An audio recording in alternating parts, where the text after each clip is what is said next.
तो स्वागत है आप सभी का आईएम क्लास 10 में। आज मैं आप सभी को कार्बन उपयोग यानी कि जैसे कि मैंने कल आपको कार्बन के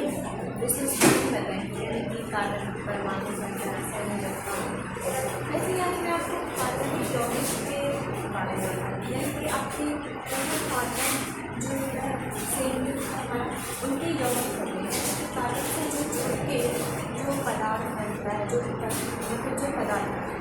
तो उसे आप कार्बन के यौगिक कहते हैं। तो हमारे जो कार्बन के यौगिक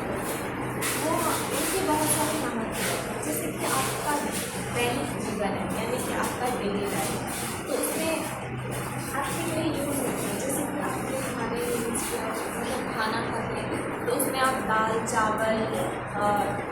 सब्जी खाते हैं, तो उसमें जो हमारा होता है उसमें कार्बोहाइड्रेट पाया जाता है। जैसे कि आपको पता होगा कि दाल में हमारा कार्बोहाइड्रेट पाया जाता है, तो उसमें भी कार्बन की मात्रा होती है। फिर चावल जो होता है उसमें भी होती है। मतलब जितने भी अपने खाने में यूज़ किया है, कि आपका खाने जितना भी आप खाना खाते हैं उनमें रहना अच्छे से आप जैसे जो वस्त्र हैं,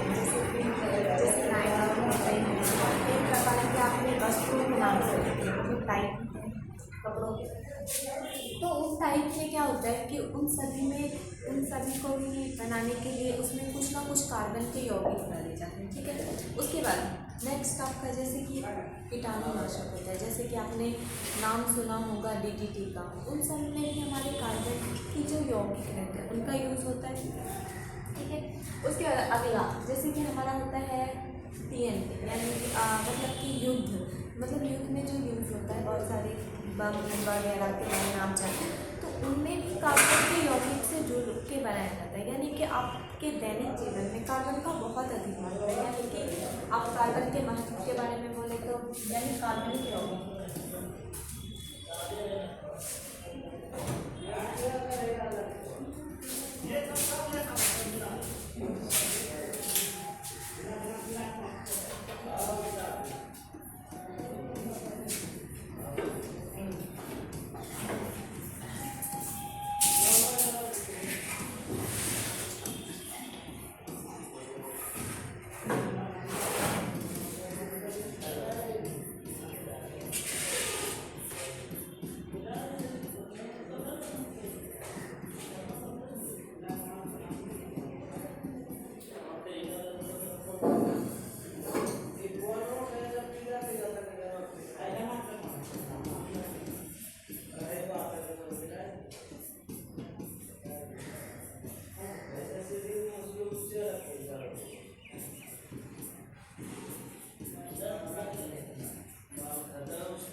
कार्बनिक यौगिक के आपके दैनिक जीवन में आपको मैंने 4 टाइप से यूज बताया। यानी कि आप लगभग आपके दैनिक जीवन के यूज से आप का ये सब का यूज होता है, यानी कार्बनिक यौगिक जैसे हमारे, तो उसमें क्या होता है कि जैसे मैंने आपको बताया कि कार्बनिक यौगिक के ये हमारे थे महत्व, यानी कि उनके किस चीज़ में यूज़ किया था, जिससे आपको पता चल जाता है। ठीक है, क्योंकि आप उसके मैंने कार्बनिक यौगिक अब देखिए, अगर कार्बनिक यौगिक ना हो तो क्या होगा, तो जैसे कि आप जानते होंगे कि हमारा जो मूड है उस पर कोई नहीं रहता, मतलब उस पर लाइफ स्पेंड करना बहुत मुश्किल मतलब नहीं हो सकता है। तो उसमें क्या होता है, जैसे कि चंद्रमा पे इंसान का जीवन संभव नहीं है, सजीवों का खासकर, मतलब किसी भी चीज़ का, तो उससे क्या होता है, वैसे ही अगर कार्बनिक यौगिक को पृथ्वी पर से हटा दिया जाए, तो वैसे जिस तरह चंद्रमा पे जीवन का अस्तित्व नहीं है, उसी तरह पृथ्वी पे भी जीवन का कोई अस्तित्व नहीं रह जाएगा। तो आप कार्बनिक यौगिक का महत्व इससे समझ सकते हैं। अब देखिए, इसके बाद मैं आपको बताती हूँ, मैंने कल बोला था कि आपको मैं जीवन शक्ति का सिद्धांत बताऊँ, यानी कि जीवन शक्ति का सिद्धांत क्या था, उससे पहले मैंने आपको कार्बनिक यौगिक के महत्व बताया। तो जैसे कि बहुत सारे वैज्ञानिक थे, और बहुत पहले यानी कि लगभग 1815 की बात, तो एक वैज्ञानिक जिनका नाम था बर्जीलियस। ठीक है, तो उन्होंने क्या बोला ना कि ये जो कार्बनिक यौगिक है, यानी कि जैसे कि कार्बनिक यौगिक में आपका कार्बोहाइड्रेट वगैरह आता है जिसमें कार्बन मिला होता है, तो वो जितने भी यौगिक होते हैं तो बर्जीलियस ने क्या कहा कि ये जो कार्बनिक यौगिक हैं इनको बनाना मतलब ऐसे जैसे कि प्रयोगशाला में मैंने आपको बताया था कि प्रयोगशाला विधि से किसी भी चीज़ का निर्माण होता है, ठीक है। तो इन्होंने क्या कहा बर्जीलियस ने कि ये जो हमारा कार्बनिक यौगिक है इसे प्रयोगशाला विधि द्वारा नहीं बनाया जाता है, इन्हें सिर्फ बनाया कि मतलब कि प्रकृति द्वारा बनता है जो सजीवों से बनता है, ठीक है। तो इन्होंने ये कह दिया कि ये बनता है तो सजीवों से बनता है, तो जैसे कि तो इसे ही ना जीवन शक्ति का सिद्धांत इन्होंने दे दिया कि जितने भी कार्बनिक यौगिक है वो सजीव द्वारा एक अदृश्य शक्ति से बनता है, तो इसे खुद से नहीं बनाया जा सकता, यानी कि अगर आप और हम चाहेंगे तो उसे नहीं बना सकते, ऐसा इन्होंने कहा, ठीक है। तो जब इन्होंने 1815 में हमारे बर्जीलियस ने कहा तो उसके बाद क्या हुआ कि इनके एक शिष्य थे जिनका नाम था मोहनलाल, तो उन्होंने क्या किया ना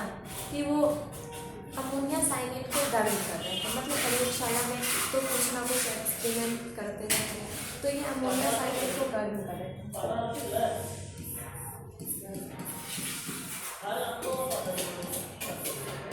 ये रहा उसका सूत्र। तो जब वो इन्हें गर्म कर रहे थे तो क्या हुआ ना, जब इसको गर्म किया अमोनिया साइनेट को तो उससे इन्हें क्या प्राप्त हो गया, तो इससे इन्हें यूरिया प्राप्त हुआ, ठीक है। तो आप यूरिया का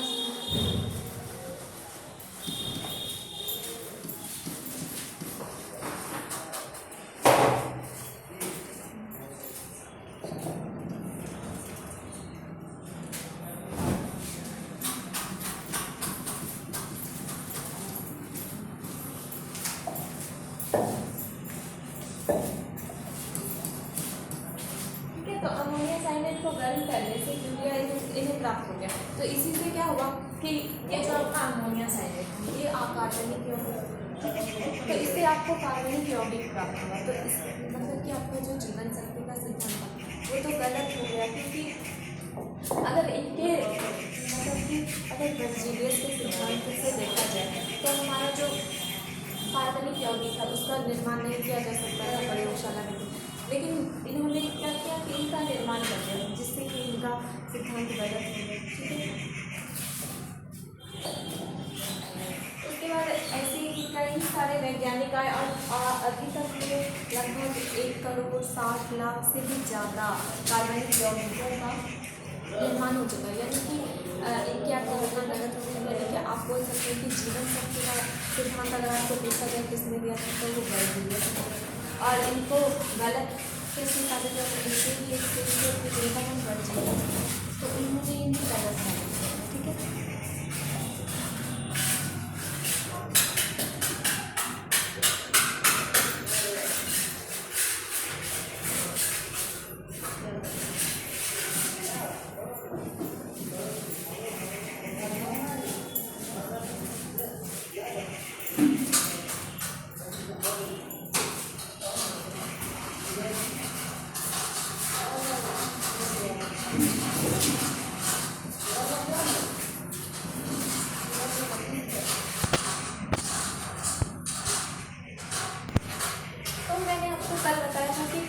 हमारा जो होता है इसका 4 अवरोध होता है, ठीक है। तो ये कार्बनिक यौगिक की बात का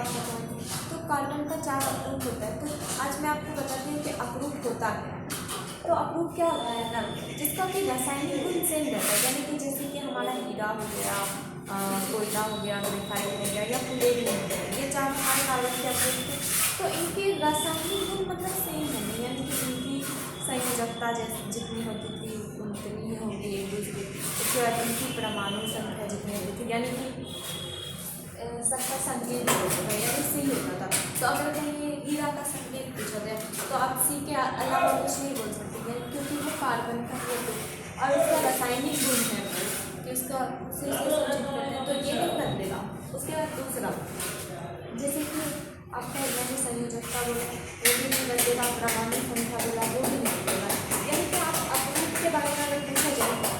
तो अपरूप क्या होता है, तो आप बोल सकते हैं कि अपरूप वो होता है जिसका रासायनिक मतलब किसी भी तरह का अपरूप को आप कह सकते हैं कि उसका रासायनिक रूप सेम होगा लेकिन भौतिक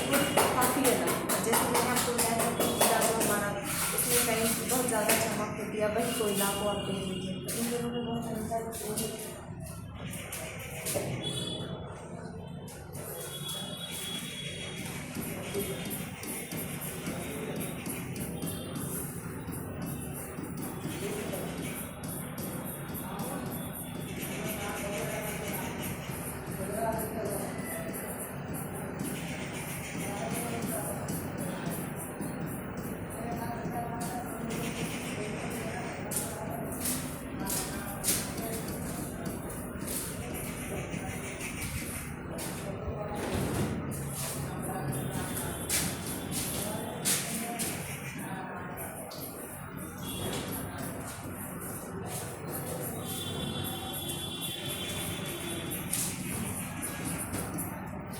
तो ये आपका हो गया। अप्रूव के बारे में। अब देखिए किसी भी तत्व के बारे में, मतलब कि किसी भी तत्व का अप्रूव वो होता है जो कि उनके रासायनिक गुण तो सेम होते हैं लेकिन इनका जो भौतिक गुण होता है वो अलग होता है। और मैंने आपको एग्जांपल दिया, जैसे कि हमारा कार्बन के अप्रूव थे, जैसे कि हमारे यहाँ हीरा होता है, मतलब 4 अप्रूव होते हैं तो उनके गुण एक दूसरे से बिल्कुल ही अलग होते हैं। तो कल मैं आपको बताऊँगी कि हीरा जैसे हमारा होता है तो उनका क्या गुण होता है,